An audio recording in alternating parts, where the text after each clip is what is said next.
With that, I would like to continue with sustainability, and I would like to give floor to Ms. Anne-Marie Weber Elzanowska from University of Warsaw, who will give us a presentation again on sustainability and corporate purpose. So how to marry corporate purpose, the purpose of a company, with being sustainable. Please.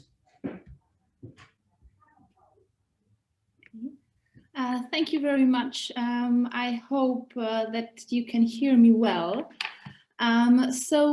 Dear organizers, dear participants, in light of the pandemic situation that affects us all and is causing us today to look into monitors instead of real faces, please allow me to introduce my research question and the paper I'm actually presenting today through the very up-to-date notion of immunity.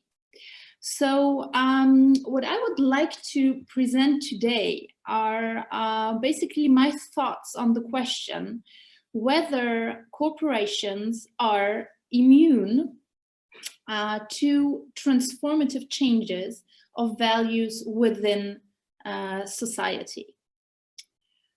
So as Professor Horak already elegantly summarized during the opening session, the problem of unsustainable development has recently pushed the corporate law academic community into a heated debate about the notion of the corporate purpose.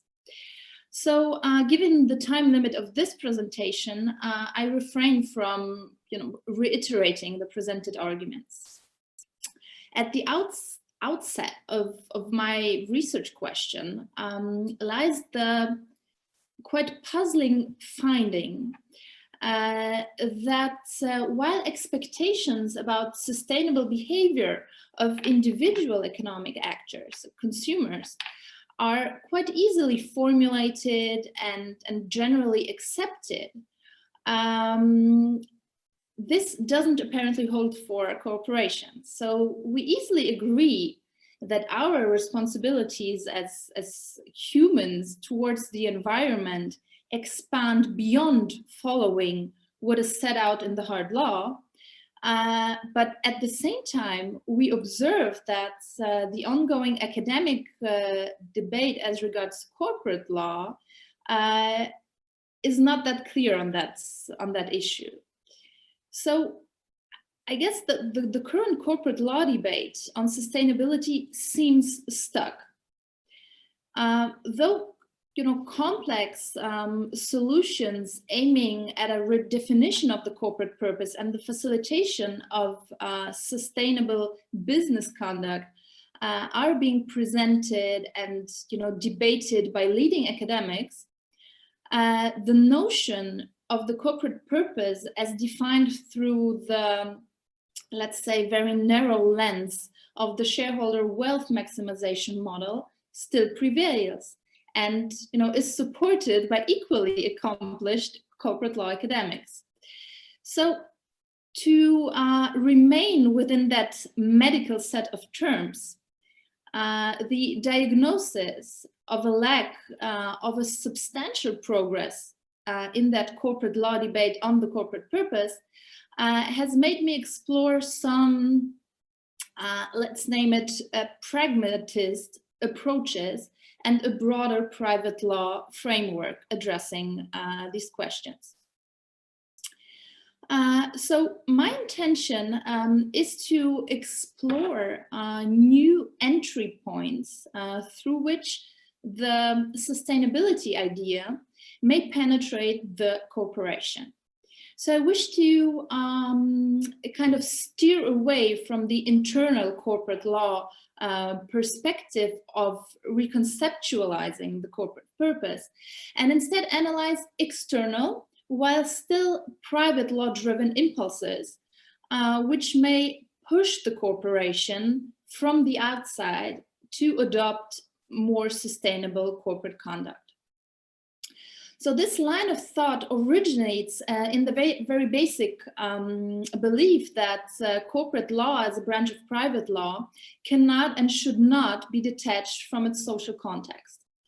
So the observation of the tardiness of corporate law as regards the sustainability problem has led me to auto-question whether perhaps the academic debate around the shareholder value paradigm has been somehow detached and distracted from noticing the transformative social changes that are linked to the sustainability postulate. So maybe it is worth considering if social change towards sustainability has already overtaken what is going on in the corporate law debate.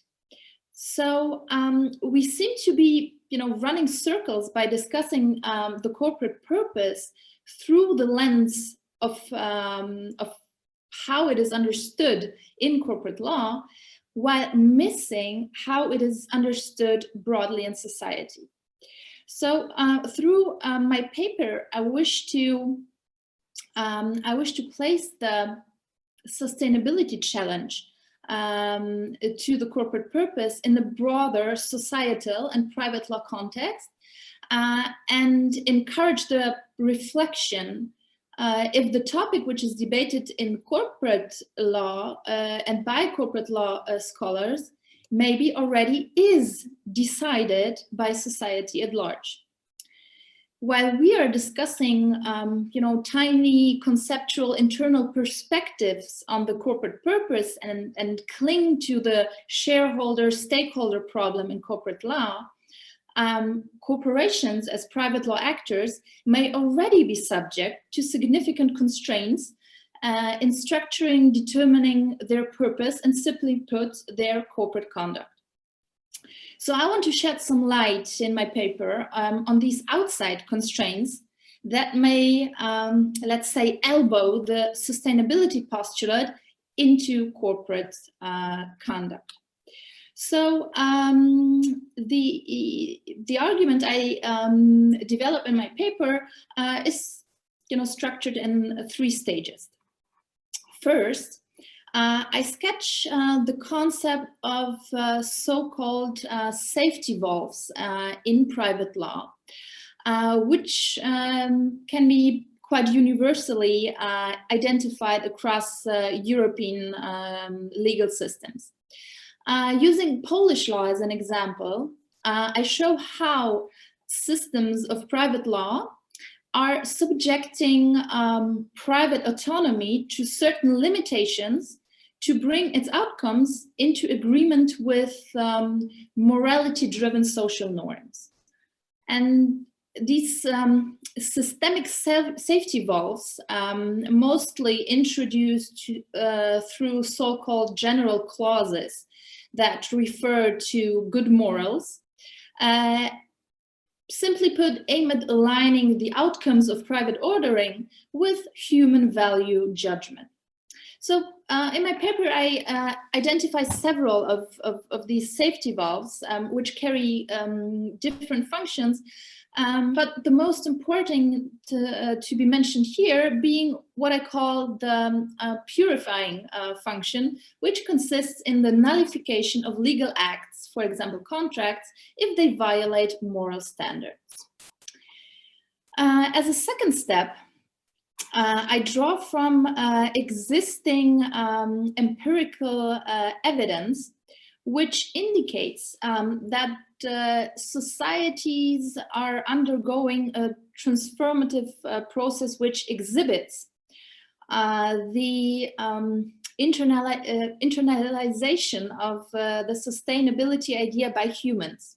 So as a result, I find that we are currently probably already deep into a process of changing values that are related to the sustainability problem and facing possibly a redefinition of what good morals are as regards the handling of the sustainability problem. So just to mention some of this very interesting data here, according to a quite recent Eurobarometer report. According to that report, more than 9 in 10 respondents say that protecting the environment is important to them personally. Around 3/4 of Europeans think that climate change is a very serious problem, not only in their country, but also in the European Union as a whole. So there's widespread concern about the impact of environmental issues on respondents' daily life and health. So 78% agree that environmental issues have direct effect on their life and health. Further, 4 in 5 respondents say that big companies and industry are not doing enough to protect the environment. So let me just underline that I do think the empirical evidence, which I qualify as indicative in my paper, calls for deepening through tailor-made and dedicated studies, which would also be very interesting in a comparative context and perspective, as values may differ across populations. So finding a proper dedicated research framework for that is definitely I am still pursuing, is something I'm pursuing at the moment. So in a third step, of my paper, against the background of the presented concept of safety evolves in private law. So let's say the theoretical frame, and drawing from the indicative empirics, I argue that the sustainability idea invades the corporation irrespective of what internal model of deciphering the corporate purpose we decide to adopt or believe. So in other words, in order to, for example, avoid the risk of nullification of a contract, directors must consider sustainability issues and structuring their decisions and the resulting corporate conduct, because they will be subject to verification through the lens of a renewed set of values that forms the notion of good morals in nowadays society.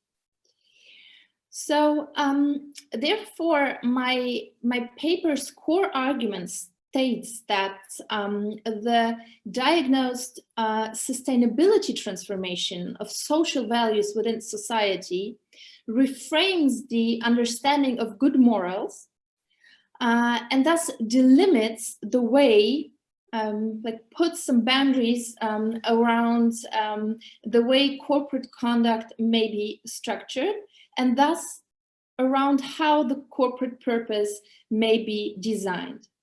So what is most important, the conclusion of these external private law-driven influences of sustainability on the corporation holds regardless of how we conceptualize the corporate purpose from an internal corporate law perspective. That is, whether we choose to believe in a stakeholder or a shareholder primacy model.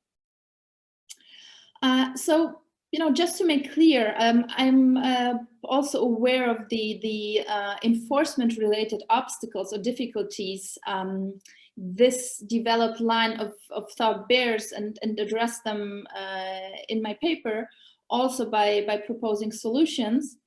But to stay within the time limit here, just another thought at the finish line. I must stress that it is not my aspiration to claim the irrelevancy of the ongoing debate within corporate law. On the contrary, I think that reflection about these external impulses that may propel corporate conduct into a more sustainable direction stresses the urgency of a structured and joint effort to finally and effectively also tackle the issue in corporate law, since immunity to these outside drivers seems to be a misconception. So I aim, through this paper and these arguments to fuel the ongoing discussion by spotlighting the line of thought about other external paths through which sustainability may gain entree to the corporation. So to sum it up, I think the corporation not only should not be, but already is not immune to the sustainability idea. So thank you very much for your attention. The working paper will be available soon. And of course, any comments, critique, feedback would be very much appreciated. Thanks a lot.